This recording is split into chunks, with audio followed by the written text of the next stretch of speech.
You ask about the so-called rapture.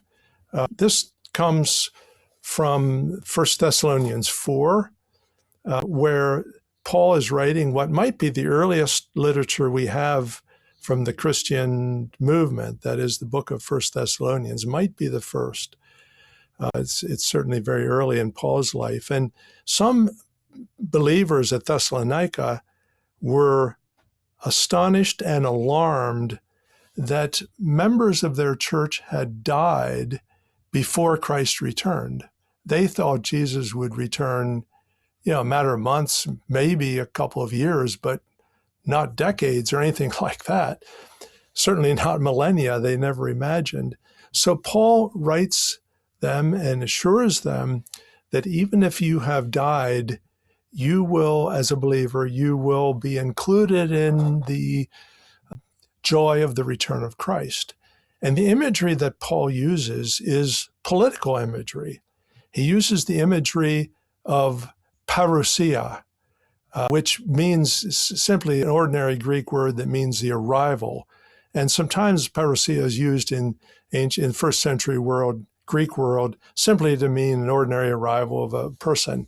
But it came to have a technical meaning in political terms and with rulers, and that was if an emperor or queen or governor or other important dignitary were to have a scheduled visit to a city, or word came that they were coming to a city, that arrival would be called a parousia. It was the parousia of the emperor or the parousia of the queen or the governor.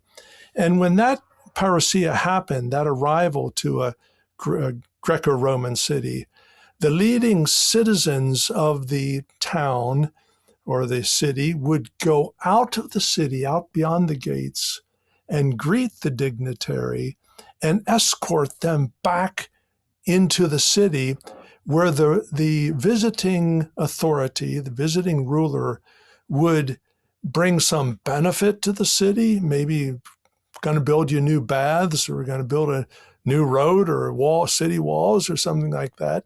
And there also may be reason for that ruler to bring judgment, to sit in court and pass judgment on some criminal cases or charges that people were facing.